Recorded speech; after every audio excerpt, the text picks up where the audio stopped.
What do the people on these boarding stairs and the people on this unusual contraption and all the people inside these massive jetways all have in common? Let's find out on Celebrating Aviation with Mike Mashat. And we're going to do something different with this episode. I'm going to tell you that all those people have in common the fact that they're traveling by air.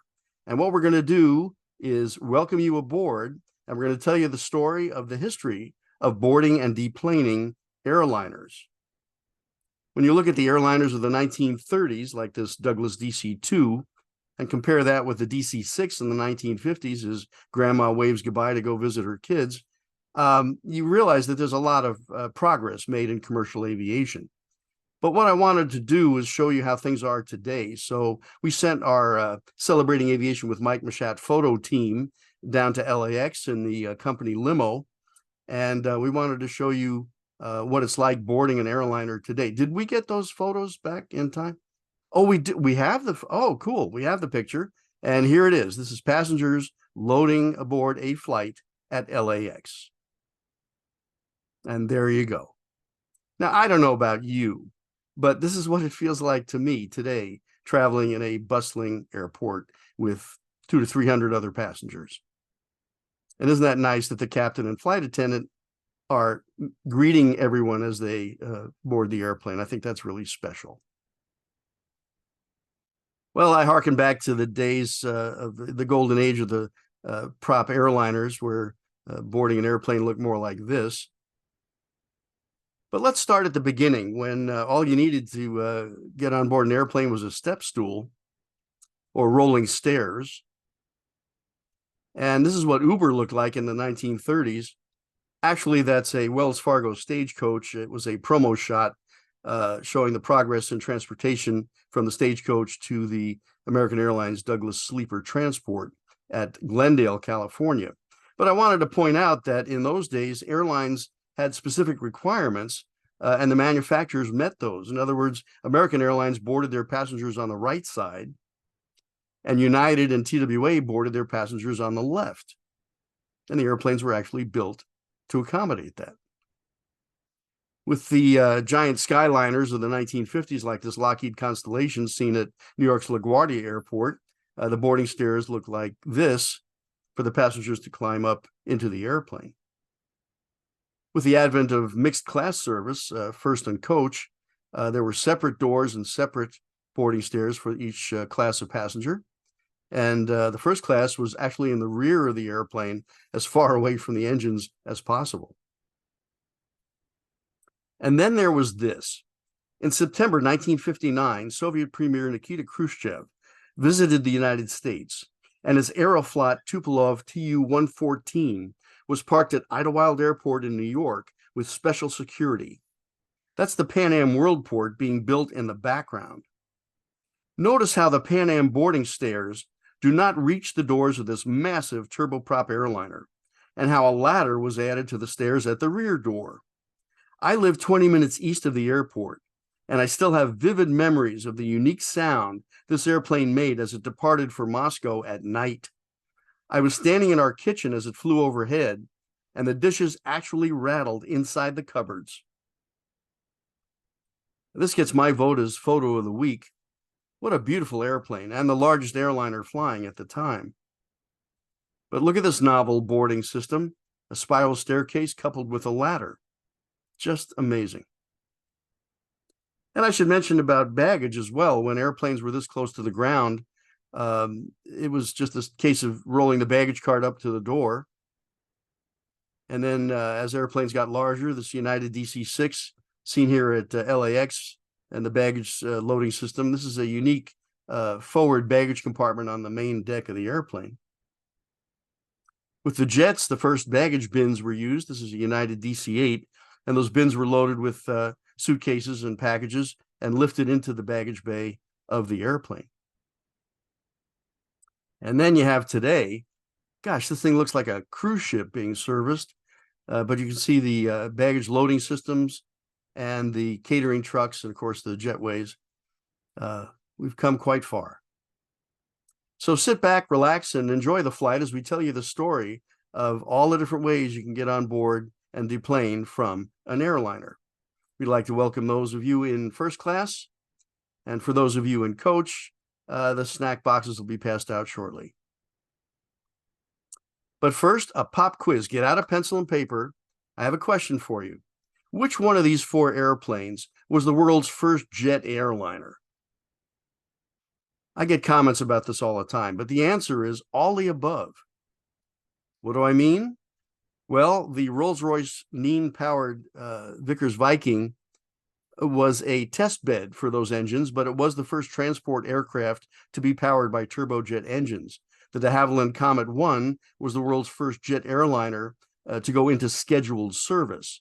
The Avro jetliner from Canada was the first jet airliner to fly in North America, while the Tupolev Tu-104 was the world's first twin-jet airliner and the first airliner to conduct sustained scheduled service between the Soviet Union and Europe. In the United States, we had the Boeing 367-80 prototype jet transport, the progenitor for the Boeing 707 airliner. But that didn't go into service until the late 1950s. So we had the heyday of the piston-powered transport. This is the first-class club lounge in an American DC-7. And the promise of jet travel was on the horizon at that time. Jet airliners would have cathedral ceilings with 80-foot wide cabins, and you could play cards on a giant table between the seats. Right. But as that dream became reality, it took a different system to get on board airplanes. It was really an amazing time. January of 1959, the American 707 started first transcontinental jet service, and it was a very exciting, dynamic time to be in commercial aviation as this new mode of transportation entered service. Here we see an American Convair 990 called the Maserati of jets, the world's fastest jetliner at that time. And who's this guy greeting the young lad about to board the 990? Well, that's the Royal Coachman, which was the name of American's economy class service. Then we had the magnificent Douglas DC-8. And here's a beautiful shot of the rollout of the airplane taken by Douglas photographer Don Adams from a Bell 47 helicopter hovering over the ramp. But you'll notice the men there at the lower right moving the stairway into position. Wait a minute. Where have I seen something like this before? Yeah, I thought so. You didn't think I was going to do a video without a model box top, did you? But if you ever see a photo like this, it's a staged promo shot. How can you tell? Well, here's a Pan Am Douglas DC-8 fresh off the assembly line. You can see the Douglas factory in the background there, final assembly buildings 80 and 84. And this was shot at Long Beach Airport. It was a promo for Pan Am. And those are actually Douglas employees on their lunch hour. They would mention that there was a promo shot and people would get dressed up and have their pictures taken getting on or off the jet. But the giveaway here is that there's no other ground equipment around the airplane.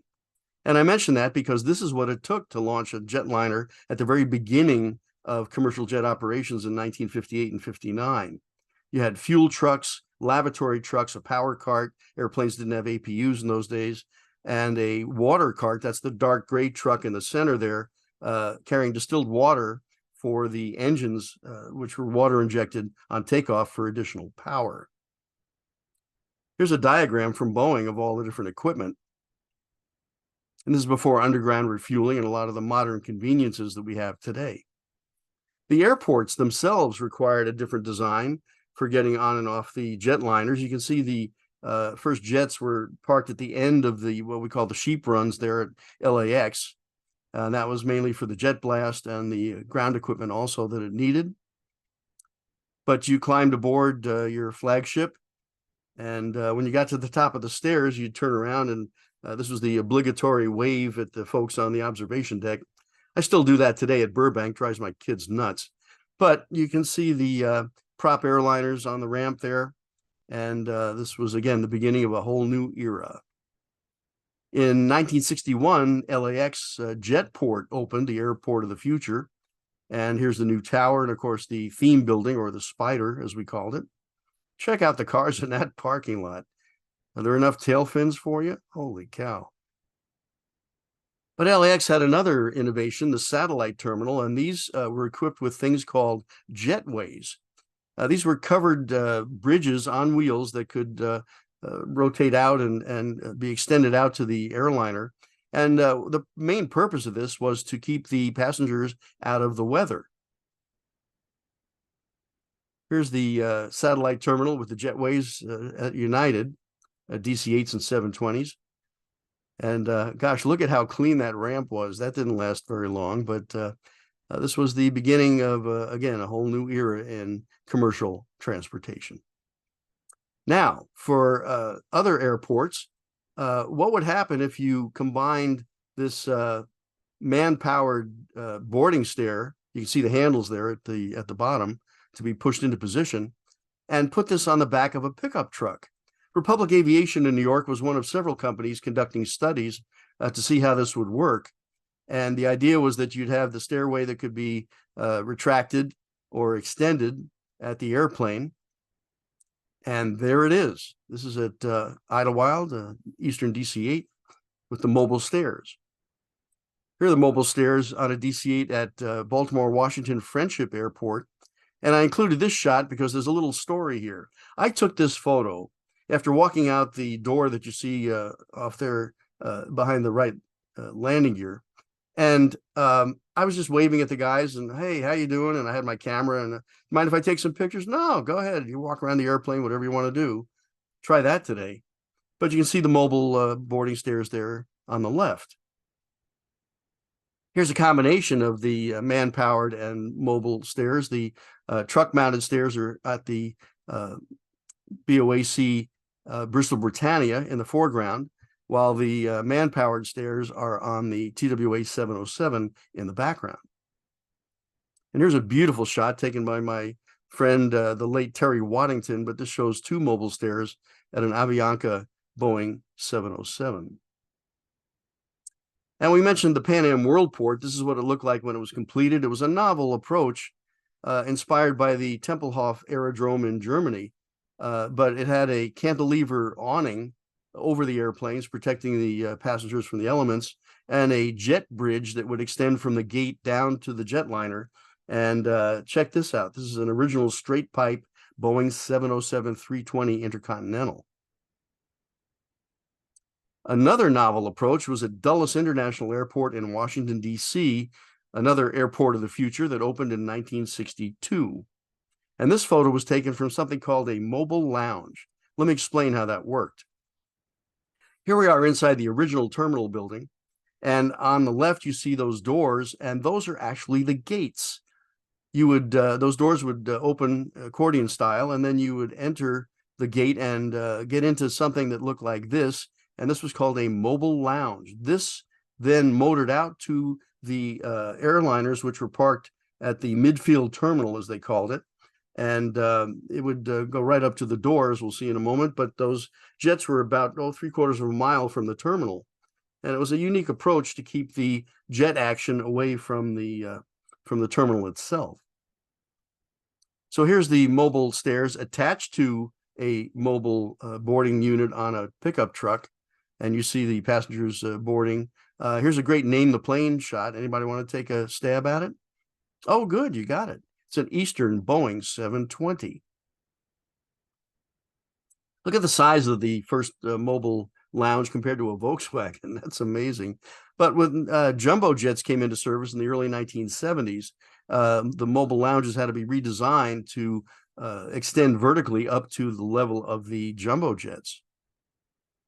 And I was just minding my business, taking a nice picture of an airplane I was about to board for a trip, and I got photobombed by a Dulles mobile lounge.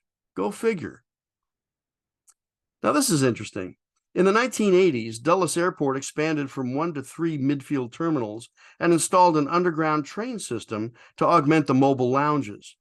NASA purchased several of these, converting them to post-flight mobile medical facilities for astronauts returning from long-duration space flights or after many months aboard the International Space Station. It took several days for those astronauts to fully acclimate to gravity once again, and the NASA mobile lounge that you see here proved invaluable for making their first moments back on Earth as comfortable as possible. I believe you call that repurposing. What about self-contained boarding stairs? And I show the Caravelle here for a very special reason, but that all began with airplanes like the Martin 404, where again, you didn't need boarding stairs rolled up from a ramp at smaller airports. And of course, the Caravelle was the first jet airliner, not only to have rear-mounted engines, but a rear boarding system that you see here. This is interesting. This is a Caravelle at Chicago's O'Hare Airport. And you notice from the demographic of the passengers, this is a United men-only flight. It was executive service between New York and Chicago. And these airplanes were packed. The only woman on board was the stewardess. And she handed out cigars. And then there was this, Thanksgiving Eve, 1971, a gentleman decided to deplane from the airplane in flight using the boarding stairs. And of course, this was the infamous D.B. Cooper, seen there bailing out of the airplane with his money bag tethered to his belt. And this was a Northwest 727. The stairs were used to deplane in flight. It was a system used by the military. We'll save that story for another video. Hence, they developed a locking system after 5 more copycat hijackings and bailouts, and the stairs were then made impossible to open in flight. Now, I mentioned the DC-3 with unique airline requirements, and that carried over to this airplane, the Convair 240, and the 340 and 440 Metropolitan. American still boarded on the right side, and United still boarded on the left. Interesting clamshell door as well.